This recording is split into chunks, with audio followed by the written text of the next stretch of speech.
श्री गुरुभ्यो नमः। श्री गुरुभ्यो नमः। यहाँ पर उपस्थित सभी को मेरा सादर प्रणाम। मैं आज आपके साथ विद्यार्थी जीवन इस विषय के बारे में थोड़ा चर्चा करना चाहूँगी। हम सभी लोग जानते हैं कि वैदिक शास्त्रों के अनुसार मनुष्य जीवन को 4 भागों में बांटा गया है। पहला है ब्रह्मचर्य, दूसरा है गृहस्थ, तीसरा है वानप्रस्थ और चौथा है संन्यास। इसमें पहला और मुख्य माना जाता है ब्रह्मचर्य। इसमें ही इसी काल को हम विद्यार्थी जीवन भी कह सकते हैं।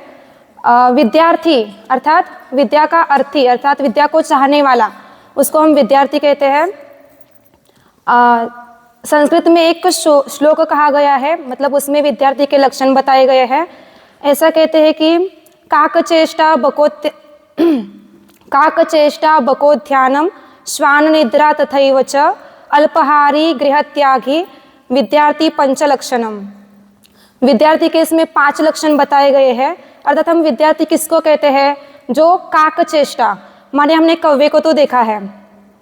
कौवा कहीं पर भी कुछ भी हो ग्रहण करने के लिए तुरंत तत्पर रहता है। हमने एक कथा भी सुनी है कि एक घट होता है, उसमें बहुत नीचे थोड़ा सा जल होता है। फिर कौवा क्या करता है, एक एक पत्थर उसमें डाल के पानी ऊपर आने तक प्रयास करता है, उसके बाद वो पानी पीता है। उसी प्रकार विद्यार्थी को विद्या ग्रहण करने के लिए हमेशा तत्पर और प्रयत्नशील रहना बहुत जरूरी है। दूसरा बोला है बकोध्यानम। बक माने होता है बगुला। हमने बगुले को देखा है, जैसे वो अपने मछली को मतलब अपने भक्ष्य को पकड़ने के लिए जैसा ध्यान केवल भक्ष्य पर ही मतलब मछली पर ही रखता है, वैसे विद्यार्थी को विद्या प्राप्त करने के लिए केवल मात्र विद्या पर ही ध्यान रखना बहुत जरूरी है। तीसरा बोला है श्वान निद्रा। श्वान माने होता है कुत्ता। बहुत बार हम कुत्ते देखते हैं, कुछ भी थोड़ा भी आवाज हो जाए तुरंत खड़े हो जाते हैं। विद्यार्थी की भी निद्रा श्वान माने कुत्ते की तरह होनी चाहिए। और कुत्ते का और एक गुण देखा जाता है प्रामाणिकता।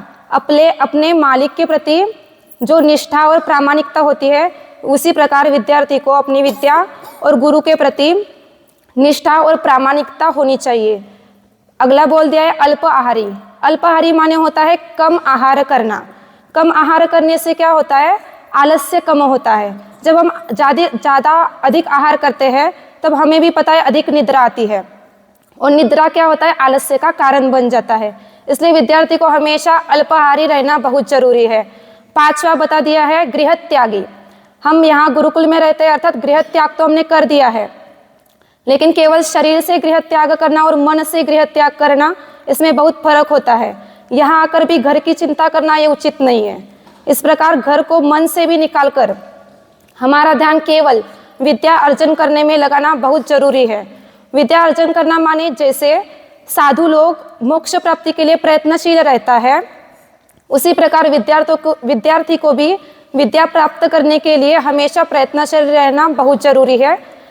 हमने विद्यार्थी के लक्षण देख लिए, लेकिन कभी कभी मन में प्रश्न आता है कि विद्या क्यों प्राप्त करनी चाहिए?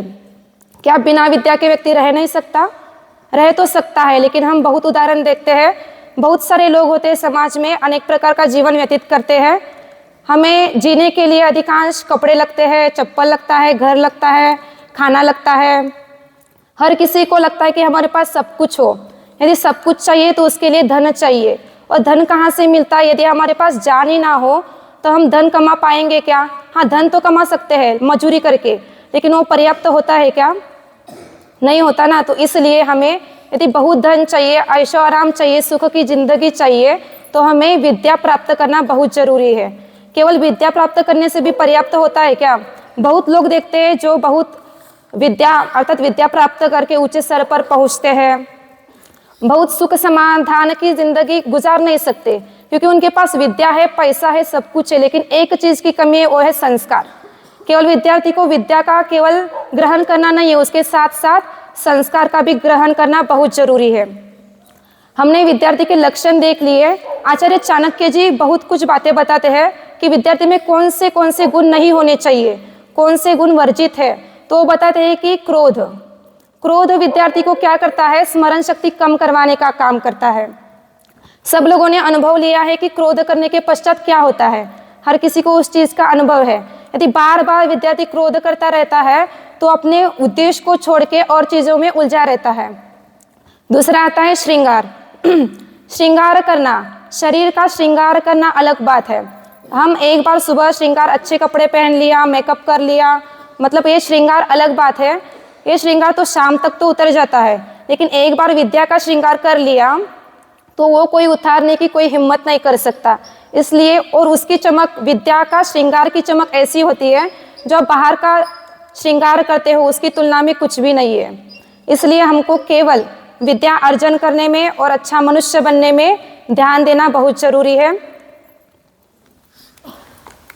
इतना बोल के मैं अपनी वाणी को विराम देती हूँ। धन्यवाद।